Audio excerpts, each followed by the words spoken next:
Buenas tardes a todos. Les damos la más cordial bienvenida al curso, a la conferencia. Antes los invitamos al Congreso Internacional de Mantenimiento y Gestión de Activo, que se llevará a cabo el 26 al 28 de abril. A continuación le damos la palabra al ingeniero para que proceda con la conferencia.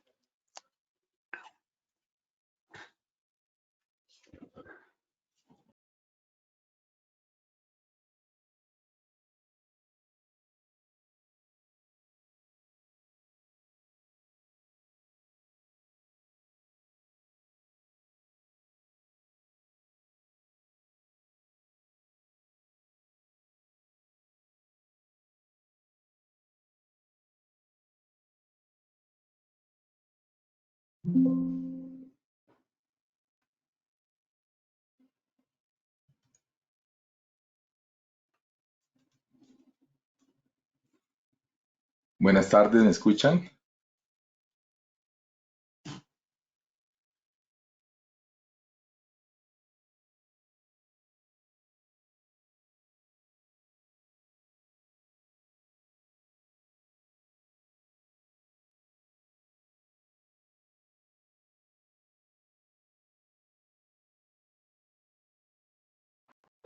Hola.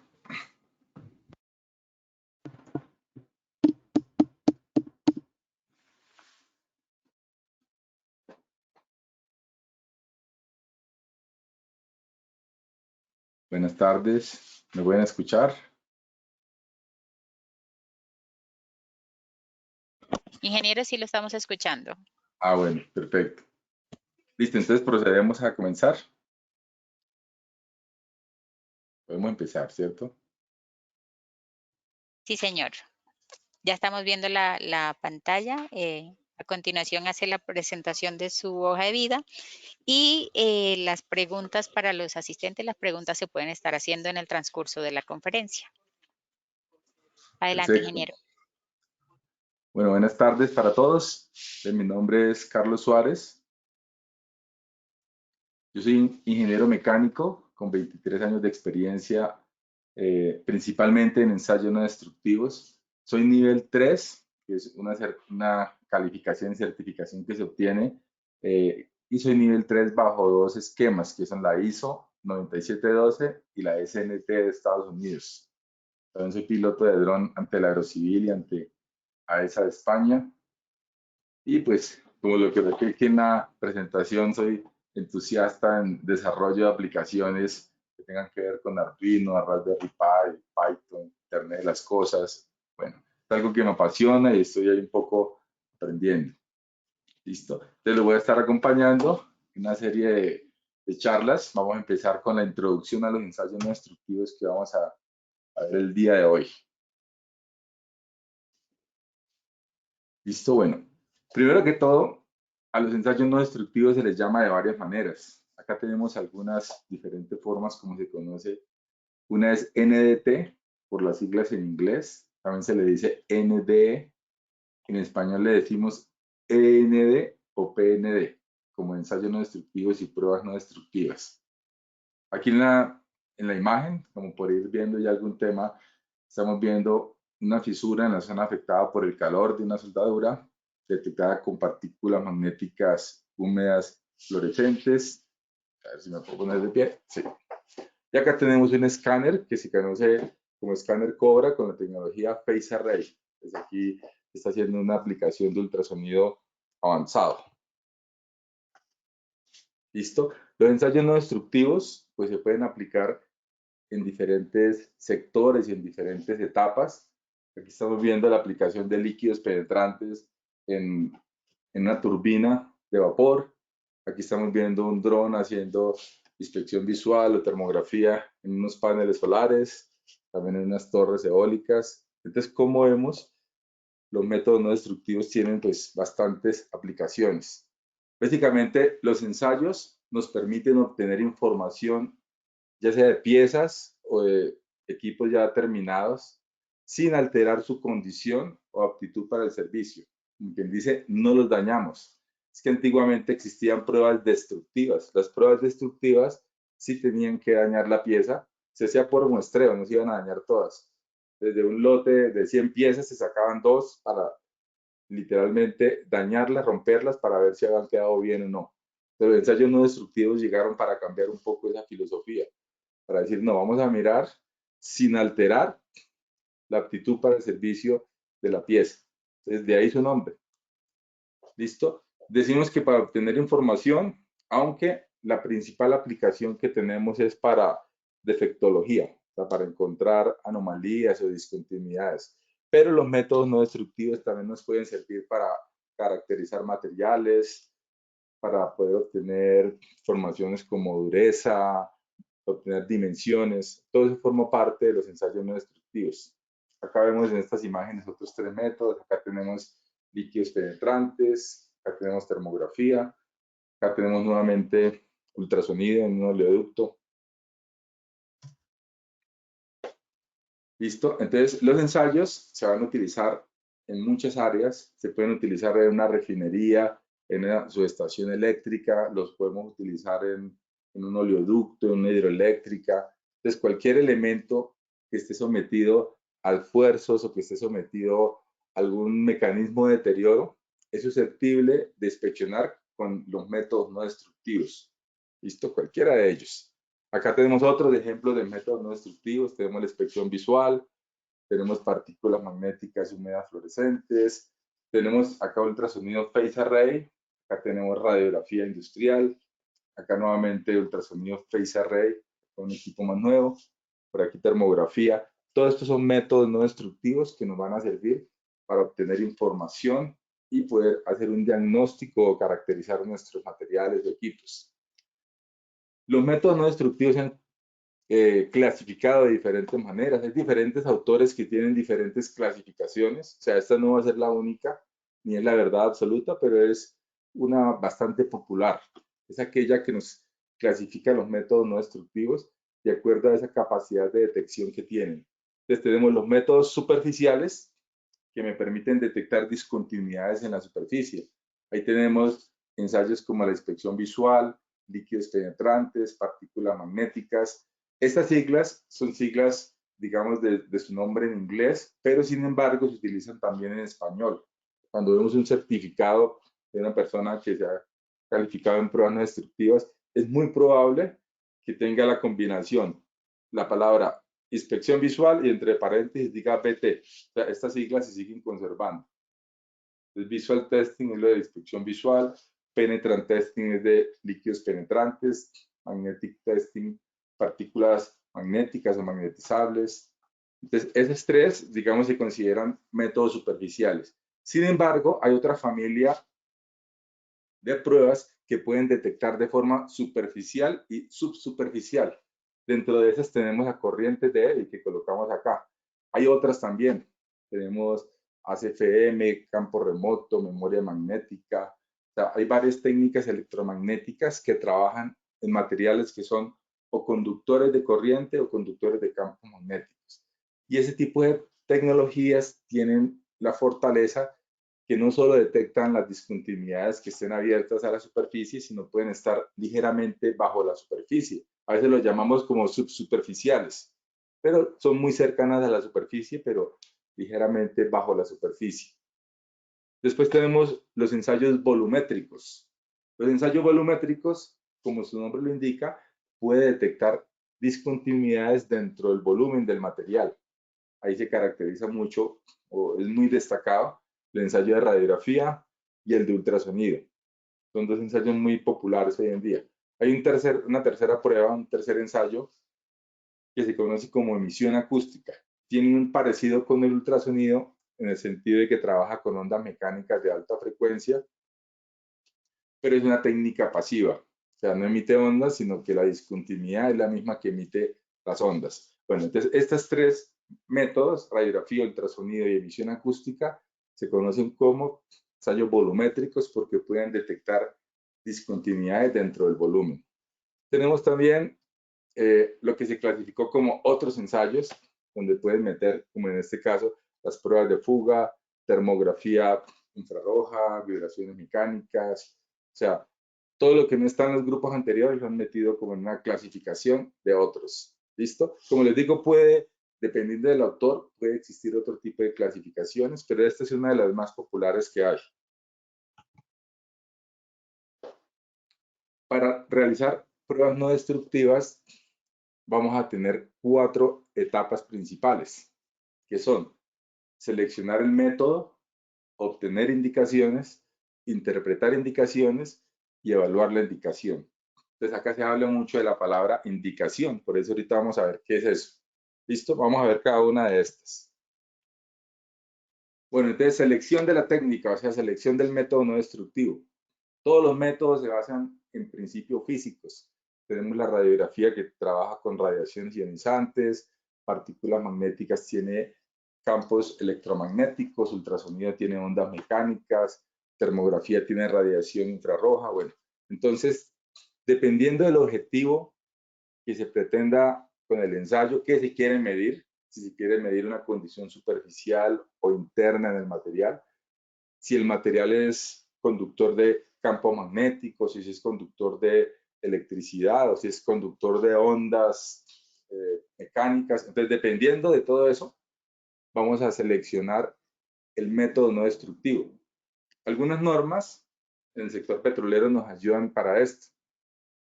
Por lo menos en la parte de refinería tenemos el API 571, donde trae por cada mecanismo de daño que hay en el sector de refinería y de planta de proceso, trae la técnica no destructiva que puede detectar ese mecanismo de daño. Entonces, eso es lo que se requiere. Cuando es en la etapa constructiva, los códigos de diseño, como decir el código ASME, código AWS, ellos me indican dentro del control de calidad que debo hacer un plan de calidad y en ese plan de calidad me indica qué método no destructivo debo emplear. O sea, normalmente para las soldaduras vamos a emplear métodos volumétricos como radiografía o ultrasonido, que se utiliza hoy en día bastante. Entonces, la selección de la técnica normalmente no la hace el ejecutor de la prueba. O sea, normalmente hay o un grupo de integridad o un grupo de ingeniería que son los que determinan qué métodos no destructivos se pueden realizar, ya sea en la etapa de construcción o ya sea en la etapa de servicio cuando queremos hacer una valoración de integridad. ¿Listo? ¿Alguna pregunta? Pueden preguntar en cualquier momento, no se preocupen.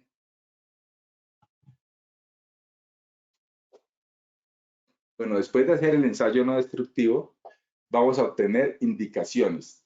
Acá tenemos otra vez más fotografías de pruebas no destructivas para entender el concepto de indicación. Indicación es la respuesta que se obtiene al aplicar algún método no destructivo. Entonces, no significa que eso está malo, no significa que está rechazado. Significa que hubo una variación del principio físico. Esa variación del principio físico se puede dar por muchas razones. Una pueden ser las discontinuidades, pero también puede ser cambios en el material, cambios en la geometría que son hechos por diseño. Entonces, no siempre que veamos un punto caliente, como en esta termografía, podemos decir, es que está malo. O no siempre que veamos una variación de espesor con un medidor de espesor, podemos decir, no, está malo. El ultrasonido me dio una señal acá y rechazado. No. Sí, una variación del principio físico que empleamos, pero hay que analizar para ver si corresponde a algo que fue planeado, que pertenece al diseño, o si es que en realidad hay una anomalía, hay una discontinuidad que no fue planeada, que sí puede llegarme a afectar el funcionamiento de mi pieza. Acá tenemos ScanC, que se utiliza para mapear corrosión, digamos como para ver cómo se ven las diferentes indicaciones. En este ejemplo del ScanC, la indicación se ve como una variación de color. O sea, hay una paleta de colores relacionándome el espesor con un color. Acá tenemos líquidos penetrantes. Entonces, con los líquidos penetrantes se genera algo que se llama el sangrado.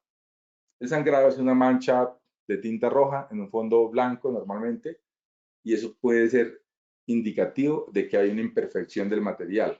Puede ser, no siempre, pero es lo que se espera. Acá tenemos ultrasonido convencional, vemos acá unos picos Entonces, esos picos significa que hay una indicación, una variación del principio físico, que aquí son las ondas mecánicas. ¿Por qué digo que no necesariamente es un defecto, una discontinuidad? No, porque es que puede ser que provenga de una variación de la geometría de un eje, cambió la sección transversal y generó reflexiones, pero no significa que esté mal. Pero sí, el equipo me está mostrando un cambio. Este es un bloque de partículas magnéticas húmedas fluorescentes. Acá precisamente es un bloque utilizado como referencia para mirar que el ensayo me detecte adecuadamente este patrón de grietas. Digamos que es un bloque agrietado. Acá tenemos la termografía, la indicación la vamos a ver como un cambio en el color, de donde el color cambia porque hay una variación de temperatura. También tenemos una paleta de colores que va a asociar la temperatura con un color, pero todo es sujeto de análisis. O sea, no porque existe una variación significa que está malo, ¿no? Puede ser que forme parte del diseño, que se trabaje de esa manera. Bueno, entonces para reforzar, una indicación es la respuesta que se obtiene al aplicar algún método no destructivo. ¿Listo? Esa es una indicación. La respuesta que se obtiene al aplicar un método no destructivo, que requiere ser interpretado para determinar su significado. O sea, vamos a requerir determinar si esa indicación es relevante, no relevante o falsa. Y son las tres categorías de indicaciones. Esta indicación que vemos acá es muy chévere, es una indicación con el método de partículas magnéticas húmedas visibles con contraste. Acá se aplica una pintura de fondo y se le echa limadura de hierro después de que se someta a un campo electromagnético, y la limadura de hierro me va a dibujar, digamos, las grietas. O sea, esto que estamos viendo no es una grieta, es una indicación que es la acumulación de las partículas. Acá con termografía se le dice a un dron y vemos que el motor salió rojo. Esa es una indicación. Otra cosa ya será el análisis, decir, no, pero es que eso siempre va a salir rojo porque se calienta. Bueno, pero hay una indicación porque hubo una variación. Si miramos los colores, acá tenemos un color diferente de acá. El sangrado es la indicación que vamos a ver en los líquidos penetrantes. Este es un cojinete de turbina que tiene un agrietamiento por fatiga, entonces cuando se le aplicó el revelador, que es un polvo blanco, salió esa mancha roja en ese fondo. Esa es la indicación. Acá nuevamente tenemos ultrasonido, en este caso phase array, y más allá tenemos TFD. Entonces me genera una variación. Hay una variación que viene con un color azul y luego aparece rojo. En el TFD también tiene una línea horizontal y de repente tiene una ondulación. Todo eso son indicaciones. Hubo una perturbación del principio físico y gracias a eso vamos a analizar. No puedo decir que está malo. O sea, sería un error de entrada decir, no, es que si hay una perturbación es porque está malo, es defecto, hay que reparar. No, esa es una mala apreciación de los métodos no destructivos. De las indicaciones vamos a tener que analizarlas. ¿Qué es una discontinuidad? La discontinuidad es diferente de indicación, porque indicación es como varía el principio físico que utiliza mi método, pero una discontinuidad ya tiene que ver con mi material, es la interrupción de la estructura típica del material. Acá tenemos en este ejemplo porosidades abiertas a la superficie, son poros abiertos. Por acá tenemos una fisura en la zona afectada por el calor. Esto es un macroataque. Para los que no sepan, la soldadura se puede abrir para estudiarla y se le hace un pulido y un ataque químico.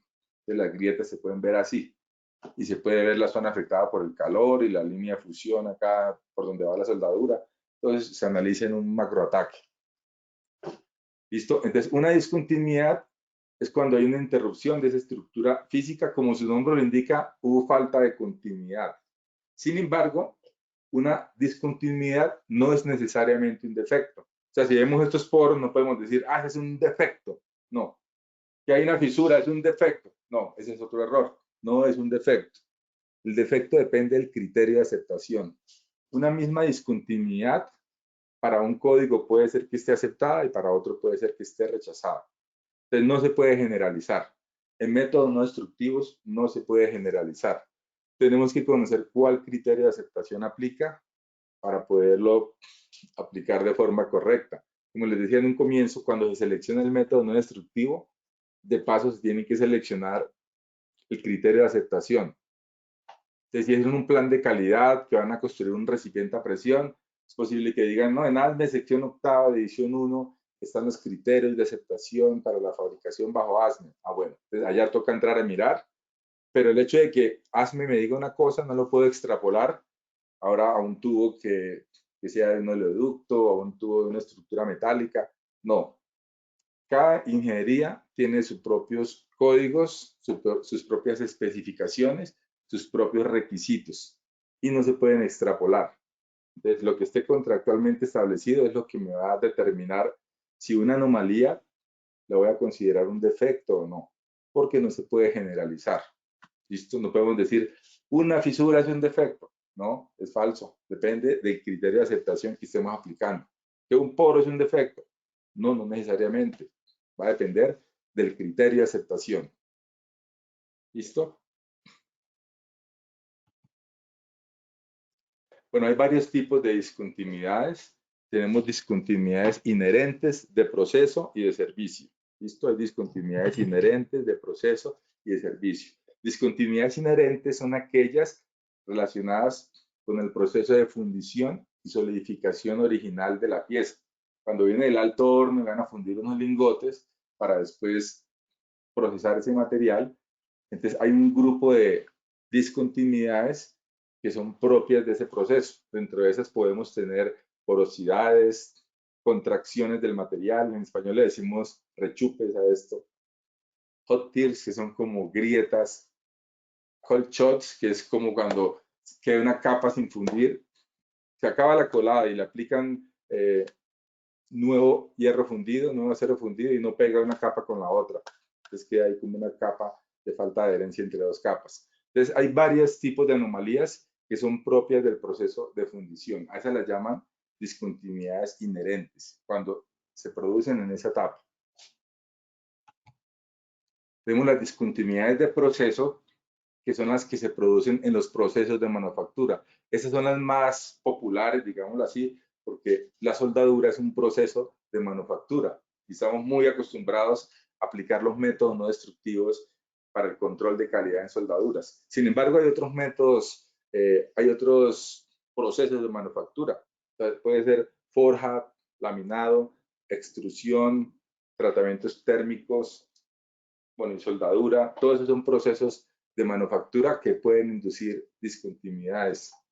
¿Sí? Acá tenemos algunos ejemplos. En esta imagen tenemos una falta de fusión en la cara de la soldadura. O sea, está abierta la superficie de la falta de fusión. Se ve de forma visual. Acá hay otras discontinuidades que ya pueden ser más internas, como son las grietas, que ya es una ruptura, es la discontinuidad más grave que hay porque es inestable en el tiempo, se propaga. Tenemos porosidad, que viene del gas atrapado dentro del material. Normalmente decimos que es hidrógeno. Los acabados, que se pueden producir pronto por muy alto amperaje, se mueve el electrodo muy rápido. Las inclusiones de escoria, que son propias de procesos de soldadura que trabajan con fundentes y que no han tenido posiblemente un cuidado en la limpieza de esa escoria, entonces puede quedar atrapada. Estas son algunas discontinuidades de proceso. Y tenemos las discontinuidades inducidas en servicio. Estas discontinuidades pues, son producidas por los esfuerzos, por las amenazas, por los mecanismos de daño que son propias de cada industria. Digamos, algunos van a estar más enfocados en pérdida de metal, otro más en agrietamientos, otros puede ser deformaciones. Entonces, dependiendo del tipo de esfuerzo, del tipo de mecanismos de daño, puede ser que la pieza se degrade de una manera diferente. Acá en esta foto alcanzamos a ver una grieta que se generó en un material. Las grietas también se pueden generar por muchas razones. Puede ser por fatiga, por sobreesfuerzo, puede ser por hidrógeno. ¿Sí? O sea, digamos, si uno hiciera un análisis causa-raíz, pueden haber muchas causas que me generan ese tipo de anomalía. Por ahora estamos clasificando los tipos de discontinuidades. Te lo repito para que nos acordemos. Es discontinuidades inherentes de proceso y de servicio. Las discontinuidades inherentes son aquellas que se producen en la etapa de fundición. Las discontinuidades de proceso son aquellas que se producen en los procesos de manufactura, donde tenemos también la soldadura. Y las de servicio son las que se producen por las condiciones de trabajo de la pieza. Ahí es cuando hablamos de la confiabilidad operacional o que la integridad mecánica y que los métodos no destructivos me van a dar una información para poder hacer un análisis de ese tipo de condición, diagnóstico. Listo, gracias.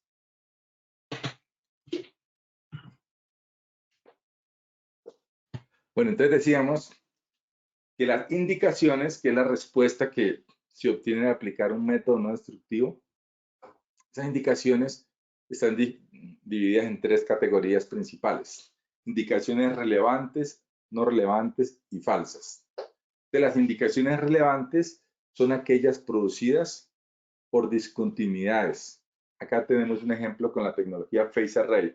Acá tenemos un tornillo. En realidad este es un tornillo patrón, como si fuera un bloque que tiene acá un entalle.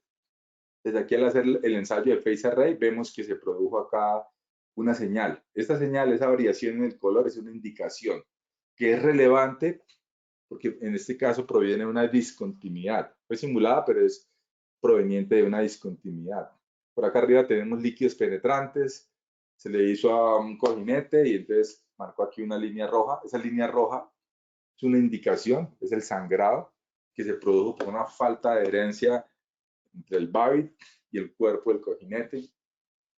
Por allá tenemos un scan B que nos muestra, se ve así como un metidito oscuro. Eso es porque hay corrosión.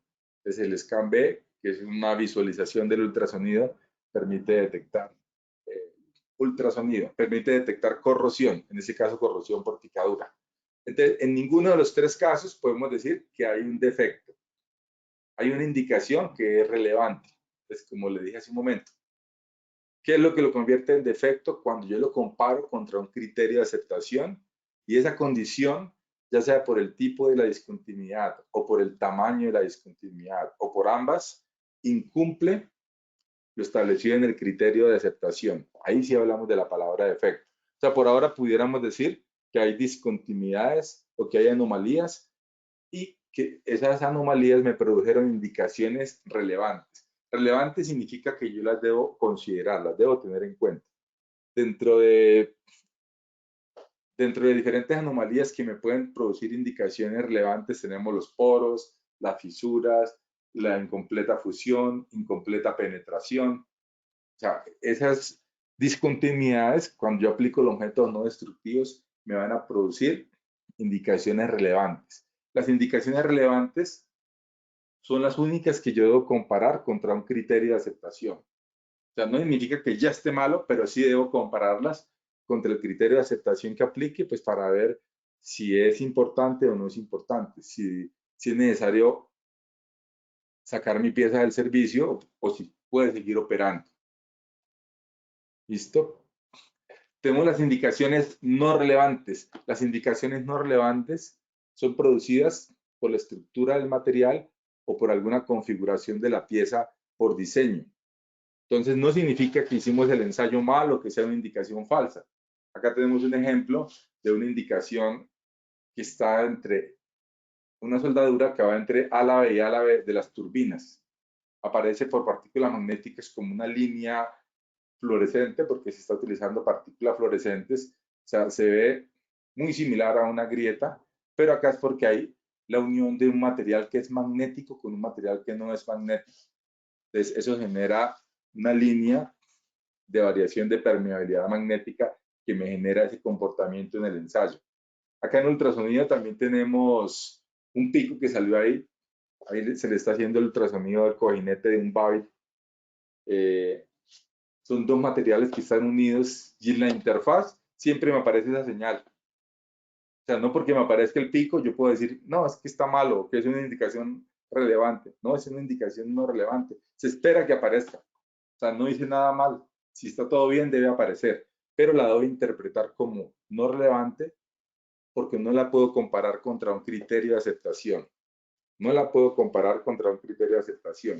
a pesar de que se produjo una variación del principio físico, fue producido por una condición de diseño. La pieza se diseñó de esa manera, o se diseñó con esos agujeros de lubricación, o con esa unión de dos materiales, con esa unión de dos materiales disímiles, con diferente permeabilidad magnética. Es algo que yo no puedo cambiar. Es decir, repárenlo y pongan otro material. No, el diseño venía de esa manera. Y yo no puedo alterar el diseño porque por eso se llaman pruebas no destructivas. Entonces, lo que debo hacer es entender y clasificar ese tipo de indicaciones como no relevantes y no las puedo comparar contra mi criterio de aceptación. Es lo más importante. No las puedo comparar, pero no son indicaciones falsas porque no dice nada malo. Todo está muy bien. El equipo está calibrado, funcionando perfectamente. El personal está calificado, es un experto con muchos años de experiencia en la técnica. Sin embargo, me siguen apareciendo esas señales. Eso es porque sí son reales, pero son producidas por un aspecto de diseño de mi pieza.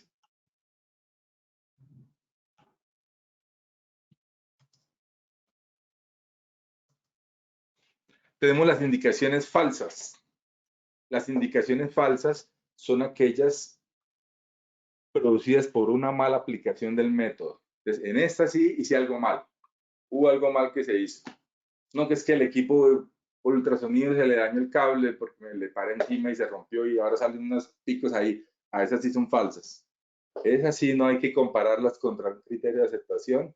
Y si yo repito el ensayo de manera correcta, no aparecen. O sea, esas sí tienen remedio. Acá tenemos un ejemplo con líquidos penetrantes, por acá en estas partes, que faltó remover de una mejor manera el exceso penetrante. Entonces, al aplicar el revelador, hubo excesivo sangrado en todas estas partes, o sea, salió una mancha roja, pero no significa que esté malo, no está bueno, solo que se hizo algo mal. El ensayo se ejecutó de forma incorrecta y eso me produjo indicaciones falsas. Entonces, cuando hay indicaciones falsas, hay que repetir el método no destructivo. ¿Listo? Entonces, no hay que confundir indicación no relevante con falsa.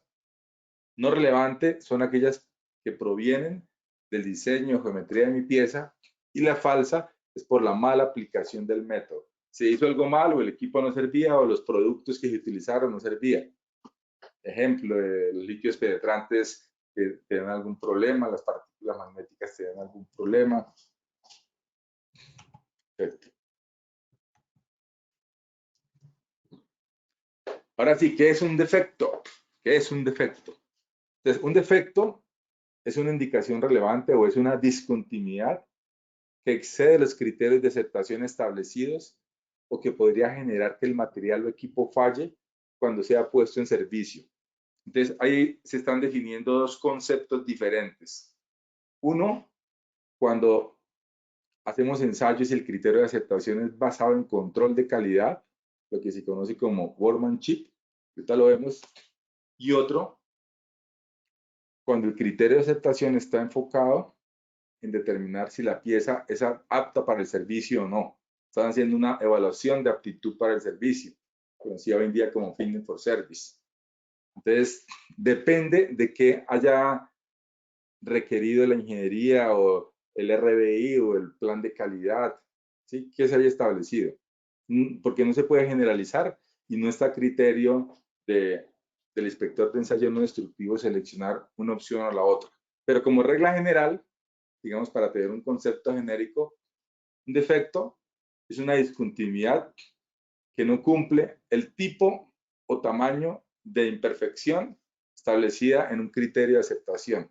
Acá tenemos una grieta, aquí está una macrografía, allí tenemos partículas magnéticas húmedas fluorescentes, que nos mostró también una grieta en la zona afectada por el calor. Entonces, si tenemos un criterio de aceptación que me diga no acepta grietas, cero grietas, entonces estamos hablando de defectos. Solo que no lo podemos generalizar. Habría que ver en cada ocasión qué me dice mi criterio de aceptación. ¿Listo?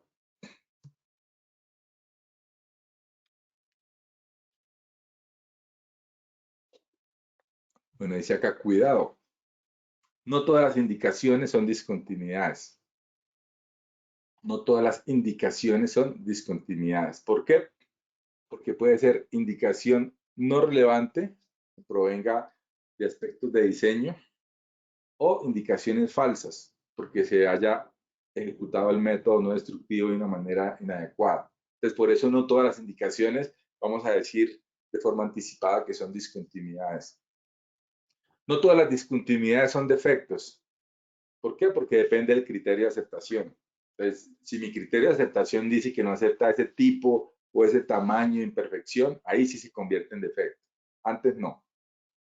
Y no todos los defectos producen indicaciones porque va a depender del método no destructivo que apliquemos. Cuando se selecciona el método no destructivo es porque no todos los métodos detectan todo. Si yo necesito medir un espesor bajo, seguramente no le voy a hacer ultrasonido angular, porque el ultrasonido angular me sirve para grietas, pero para medir el espesor bajo, seguramente sería mejor un medidor de espesores. Entonces, cuando yo utilizo el método inadecuado, es posible que a pesar de que sea una condición inaceptable para ese código que aplica, pero no me produce indicación porque no utilicé el método correcto. Perfecto. Bueno, la cuarta etapa es la evaluación de las discontinuidades, que es lo que estaba hablando hace un momento. La evaluación consiste en la comparación de la discontinuidad con el criterio de aceptación, con los estándares de aceptación. Hay diferentes fuentes de estándares de aceptación. Una empresa puede desarrollar uno, un ingeniero que sepa mucho de fractomecánica, que sepa mucho de elementos finitos, puede desarrollar uno. Pero normalmente lo más utilizado en la industria y más acá en Colombia es la normatividad americana de Estados Unidos. Acá son muy dados a mirar qué nos dice ASME, qué nos dice AWS, qué nos dice ANSI, qué nos dice NACE, qué nos dice API, qué nos dice ASTM, qué nos dice ABS. O sea, aquí en Colombia, digamos que sí existe una normatividad y Contec, que es a veces mucha traducción de estas normas, pero en la industria, en la práctica, en los proyectos grandes, se maneja directamente este tipo de documentos que son de Estados Unidos. Sí, no son hechos en Colombia para colombianos, sino que tiene que haber alguna adaptación de alguna manera, porque muchos de ellos contemplan huracanes, contemplan el invierno con nieve, y hay cosas de esas que aquí no hay. Entonces, siempre tenemos que analizarlo y hacerle como una adaptación. Pero en estos documentos vamos a encontrar unos criterios de aceptación sencillos para implementar. ¿Listo? Cuando digo sencillos es porque seguramente son los enfocados en el control de calidad durante la fabricación. Entonces, ¿por qué? Luego hay más, sí. Los estándares de aceptación se dividen en dos tipos. Los criterios de aceptación empíricos, que son los que les estoy mencionando, que son de alguna manera fáciles. Fáciles porque no están considerando el servicio. Ejemplo, si yo llevo un ducto que lleva petróleo a 100 psi y tengo otro ducto que lleva petróleo a 2000 psi, el código normalmente no me dice que yo varíe el tamaño crítico de la discontinuidad. No dice, por llevar más presión, entonces acepte menos tamaño. Normalmente no funciona así. Aplica lo mismo para todo. No se pregunta la resistencia del material. Bueno, ese material sí, ¿cuánto es la afluencia del material? 70.000 PSI y este que tiene 10.000 PSI, ¿tendría que aceptar un tamaño de discontinuidad más pequeño? No. Entonces, el criterio de aceptación empírico está más enfocado en un control de calidad más que en el servicio como tal. Algo que les voy a decir que suena como terrible, puede ser que se le hagan métodos no destructivos y tan pronto lo ponga al servicio falle. Se reventó eso, no aguantó. Porque es que en ningún momento estamos validando que iba a soportar los esfuerzos. ¿Sí? Entonces, ese criterio de aceptación empírico, conocido como workmanship en inglés, se basa más como en un control de calidad.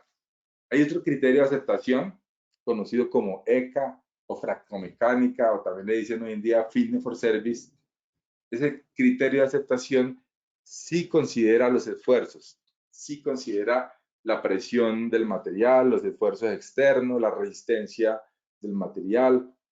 Tiene mucho sentido, porque va a ser diferente una estructura sometida a cargas cíclicas o a otra que esté sometida solamente a un momento de flexión o una tubería que esté sometida a fatiga. mientras que otra solo esté sometida a presión interna. Entonces, la susceptibilidad de la falla cambia dependiendo de esas condiciones, de esos esfuerzos. Pero eso no los consideramos aquí en el criterio de workmanship. Y lo difícil del criterio basado en fractomecánica es que es difícil de implementar, porque requiere hacer pruebas a materiales y requiere hacer cálculos, aplicar metodologías. Por eso no es tan popular. Por eso, a pesar de que es el que más tiene sentido que utilicemos, se basa hasta en riesgos. Podemos decir, ¿no?, que si el tubo pasa por donde hay más gente, entonces debemos tener más factores de seguridad. Pero entonces hacer esos cálculos puede ser un poco más complejo. Por esa razón, no es tan popular. Sin embargo, cuando la inspección se hace en servicio, cuando aplicamos métodos no destructivos en servicio, en la mayoría de los casos no hay un criterio de aceptación definido y tendríamos que hacerlo de esa manera. Tendríamos que desarrollarlo. Cuando digo fractomecánica es básicamente desarrollar el criterio con base en los esfuerzos y la resistencia del material. Pero es algo un poco complejo. O sea, una cosa es la competencia para hacer una prueba no destructiva y otra cosa para hacer ese tipo de estudios. Hay a veces hay que saber de materiales, hay que saber de manejo de paquetes de software, saber hasta elementos finitos, o saber lenguajes de programación. Sí, o sea, se requiere ser un poco más integral o que haya un equipo de personas multidisciplinario que puedan trabajar en ese desarrollo, de ese criterio de aceptación basado en la aptitud para el servicio. Se espera que al aplicar ese criterio, si yo pongo una pieza de servicio después de que salió OK con los ensayos, no va a fallar, porque el tamaño crítico de la discontinuidad fue determinado con base precisamente en el servicio, en los esfuerzos a los que va a estar sometido. Entonces, con este no hay garantía, pero es el más popular. El 99% de las construcciones en el mundo emplean este.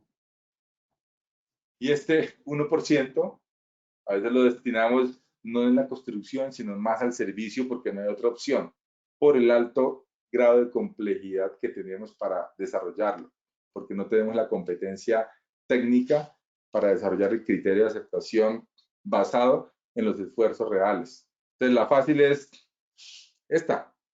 Ejemplo, ASME 31.3 dice la longitud máxima de una discontinuidad 6 milímetros. Ya. Pero entonces falta considerar un montón de cosas que de pronto casi pudiéramos considerar. Bueno, como un resumen, tenemos aquí varios métodos no destructivos.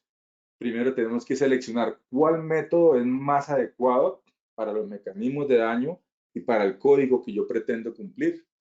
O si se hizo un RBI, una inspección basada en riesgos, de acuerdo a ese RBI, sale como resultado un plan de inspección que me identifica esos métodos no destructivos. Después aplicamos el plan de inspección, hacemos los ensayos no destructivos y obtenemos indicaciones. ¿Listo? Esas indicaciones hay que interpretarlas. Interpretar la indicación, decíamos que es clasificarla en falsa, no relevante o relevante. O sea, tenemos que clasificar las indicaciones en esas tres categorías, porque no porque aparezca una indicación podemos decir de entrada que hay un defecto o que está mal. No. Una vez tenemos identificadas las indicaciones relevantes, tenemos que conocer cuál criterio de aceptación aplica, cuál vamos a aplicar en ese caso en particular, porque no se puede generalizar. En cada caso hay un criterio de aceptación adecuado que debemos aplicar. Ese criterio de aceptación es el que nos va a decir si esa indicación relevante se considera aceptada o rechazada. Ya. O sea que es importante el criterio de aceptación si el objetivo final de los métodos no destructivos va a ser definir si está aceptado o rechazado. No puede ser a criterio así subjetivo de una persona que diga, no, pues yo creo que eso está como aceptado. Digamos, detrás de todo esto hay vidas humanas que están confiando en que las personas que están haciendo estos estudios son idóneas, entonces no se puede tomar como a la ligera. Siempre tenemos que tener de manera formal definido un criterio de aceptación, ojalá en un procedimiento y aprobado por las partes interesadas, por nuestros clientes y por las compañías de inspección. Ya una vez eso esté establecido, ahí sí podemos, con base en eso que esté establecido, verificar si esa indicación tiene un tipo o tamaño que no es aceptado y ahí diríamos que está rechazada. O si tiene un tamaño o pertenece a un tipo que es aceptada por mi criterio de aceptación, pues podemos decir si existe una indicación relevante que proviene de discontinuidades, pero de acuerdo al criterio de aceptación que se aplica para el proyecto, está aceptada. Entonces, listo. Estaremos hablando de esta categoría. ¿Listo? ¿Alguna pregunta hasta el momento?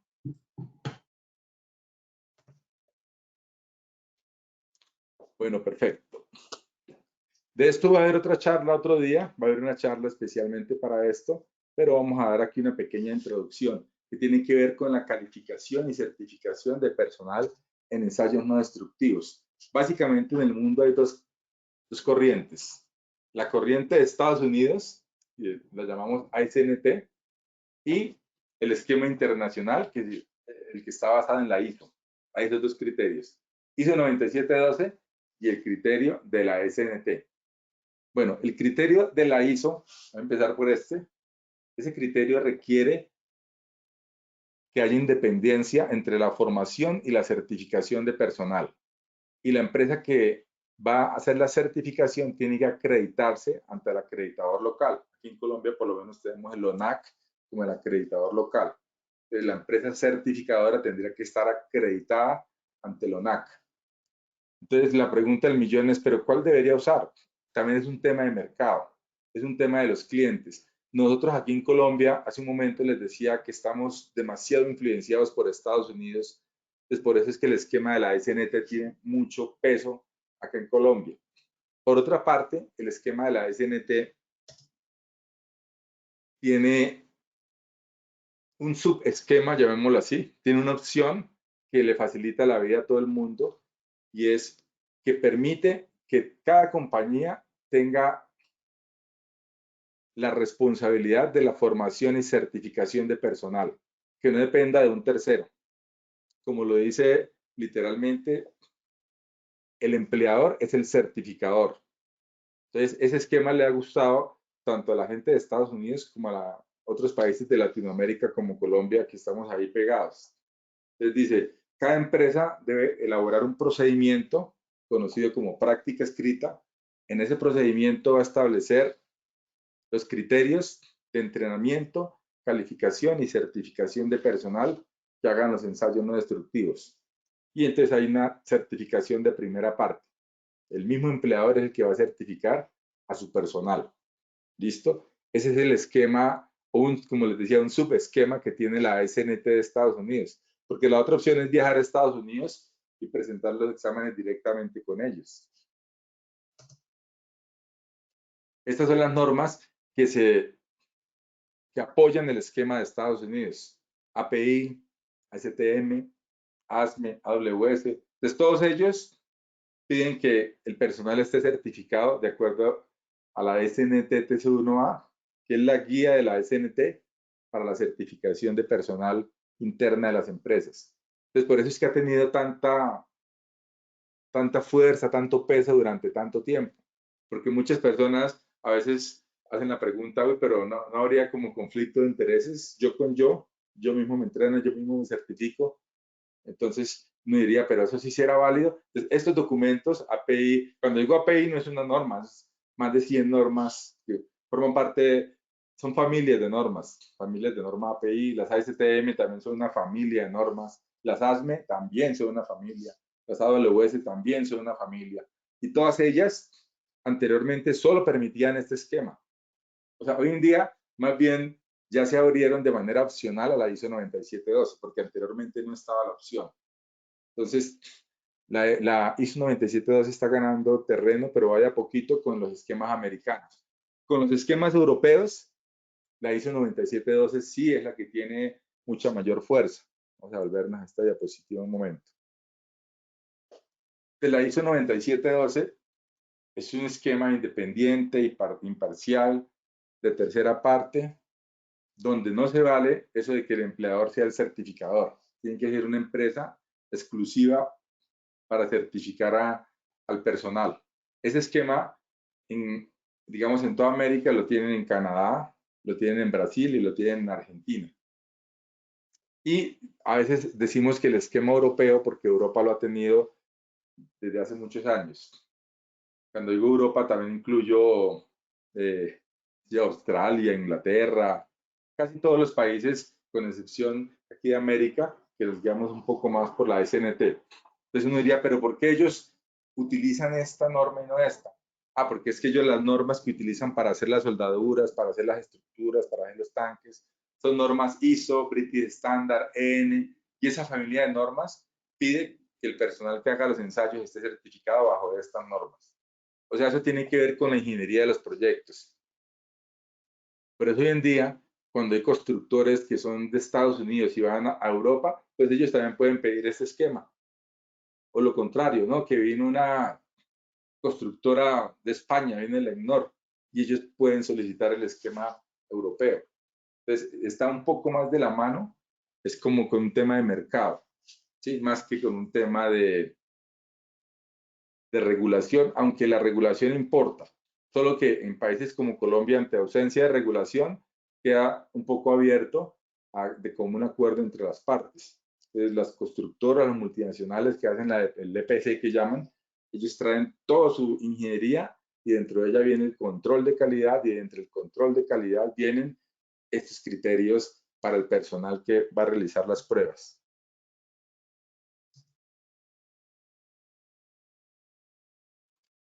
Bueno, hay dos términos que se manejan cuando hablamos de calificación y certificación de personal. Lo primero es, ¿qué es una persona calificada?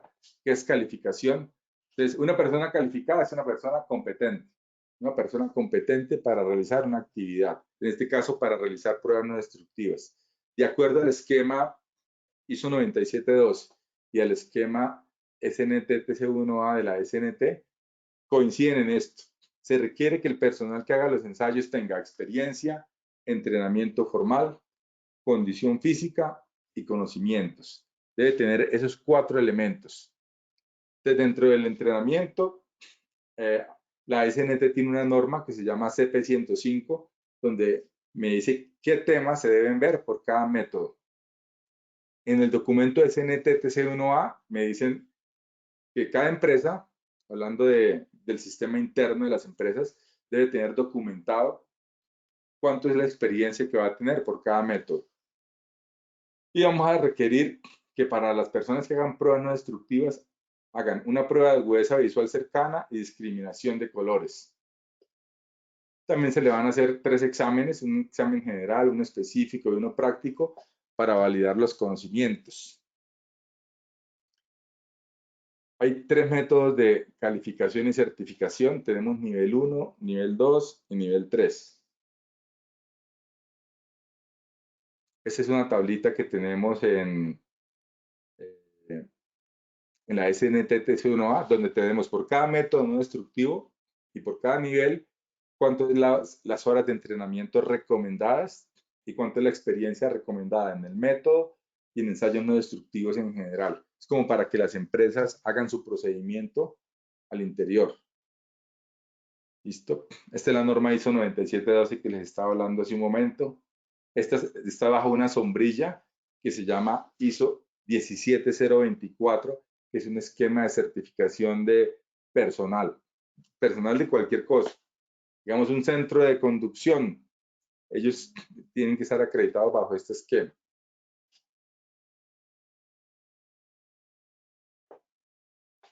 Ese es un ejemplo de la prueba de agudeza visual cercana, que se conoce como la prueba Jagger.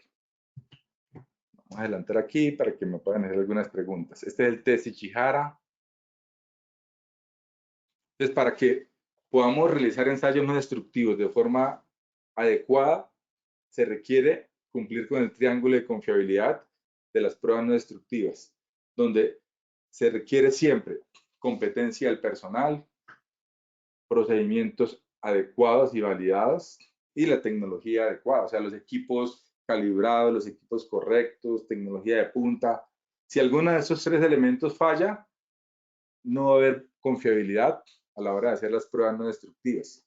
Ejemplo, no, que es que el personal es muy competente, pero el equipo que tiene está dañado, es obsoleto. No, resultados malos. La persona es muy competente y tiene el mejor equipo, pero el procedimiento que le dieron para hacer la prueba estaba equivocado. También van a haber resultados equivocados. Entonces siempre vamos a requerir esos 3 elementos a la hora de aplicar los métodos no destructivos. Acá tenemos un ejemplo con algunas fotos que voy a pasar rápidamente de diferentes pruebas. Acá tenemos inspección visual. Tenemos líquidos penetrantes. Acá vemos cómo se está generando el sangrado. Partículas magnéticas, donde se aplica limadura de hierro.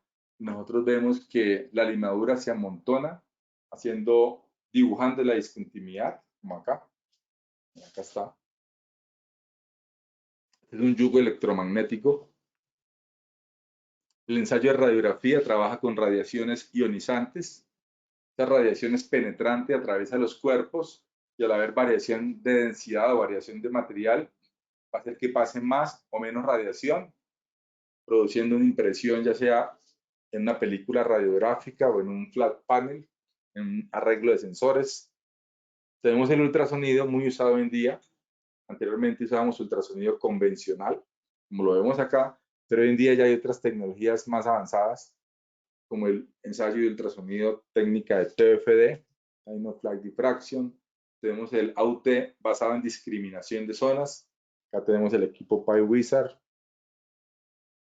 Tenemos la técnica Phase Array. Acá tenemos un equipo bastante nuevo, el Omniscan MX, Omniscan X3, la cosa. Tenemos la técnica de TFM, que es una tecnología bastante nueva, que fue como una evolución del ultrasonido que permite focalizar a diferentes profundidades. Y en conclusión, ya para terminar, de los ensayos no destructivos permiten obtener información de las piezas o partes sin alterar sus condiciones. Se pueden emplear en control de calidad durante la fabricación de componentes en el ensamble de equipos o también como soporte a programas de confiabilidad o integridad para hacer el diagnóstico ya de equipos para detectar fallos o anomalías. Y en algunas ocasiones también se puede utilizar para caracterizar materiales. ¿Listo? Ahora sí, ¿tienen preguntas? Los escucho.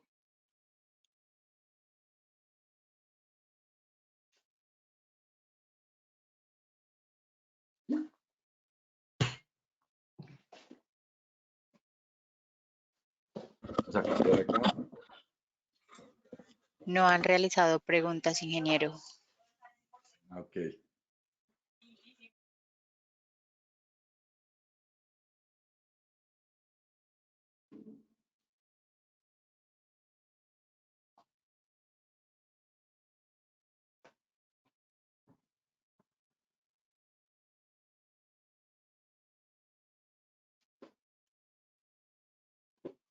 Bueno, aquí en esta última diapositiva que tenemos por acá, estoy dejando mis datos de contacto. Si alguien tiene alguna duda más adelante, lo puede encontrar en este correo, en esta página web. También yo estoy en varias redes sociales, me pueden encontrar en Instagram, TikTok, LinkedIn. Ingeniero, perdón, lo interrumpo. Sí, señor. Pregunta el ingeniero José Miguel, en Colombia, ¿dónde puede uno acceder a la certificación? Sí, entonces hay varias. Bueno, primero que todo hay que entender lo de los esquemas que estaba mencionando. ¿Sí? Si va a ser a través de una empresa. Lo estándar o lo corriente que debería ser es que la empresa para la que está laborando uno sea la que tenga ese programa de entrenamiento y certificación de personal. Y esa empresa puede subcontratar los servicios de un nivel 3. ¿Sí? Entonces, ¿para qué eso? Pues para la formación y de pronto para la toma de los exámenes. Hay varias empresas. Nosotros en Integrity NET, en esta empresa que mencioné, hacemos esa actividad. Hacemos varias actividades y dentro de esa tenemos la parte de formación y certificación de personal en ensayos no destructivos, ayudando a las empresas a hacer eso. Ya en la parte acreditada bajo ISO 9712, estuvo acreditado COSEN en un tiempo, pero creo que ahora no están. O sea, uno puede entrar a la página de ONAC y busca ISO 9712 y si existía alguna empresa, ahí debería aparecer. Hasta donde sé, estuvo COSEN, pero ya no está. Entonces, hay otras empresas, está Isotec, está, bueno, COSEN también lo está haciendo. Hay varias empresas que pueden llegar a prestar este este servicio. Y no tengo esas en la cabeza. ¿Tienen más preguntas? No, por el momento no han hecho más preguntas, ingeniero. No, listo, pues creo que terminamos. Bueno, ingeniero, muchísimas gracias por la información muy completa. Gracias a las personas que nos acompañaron. Sabe que siempre están muy invitados a todas las conferencias que tenemos en ASIEM. Perdón, ingeniero, hay una pregunta que dice, ¿qué costo tiene hacer una inspección? Una inspección, depende. Entonces, todos los métodos no destructivos tienen costos diferentes porque los equipos y la formación tienen costos diferentes. Por ejemplo, una inspección visual que solo vaya a utilizar los ojos y de pronto una regla puede tener un costo muy, muy bajo comparado por lo menos con una inspección donde me toque llevar un dron, que tenga una cámara termográfica y que haya que llevar un observador y que la Aerocivil pida que se compre un seguro que vale muchos millones. Entonces, como que no se puede generalizar, ¿sí? Entonces, hay gran variedad de precios. Va a depender de la cantidad de días, del método, de la técnica, del grado de dificultad, la ciudad o el país. Entonces, por eso no se puede así como generalizar, ¿no? No hay como una tarifa que uno diga, no, eso le vale tanto. No, solo le puedo decir eso, que dependiendo del método y del grado de dificultad, de la inversión que haya que tener para poder ejecutar esa prueba, van a cambiar los precios. Es todo variable. Un mismo método, dependiendo del sitio, puede ser con diferente tarifa.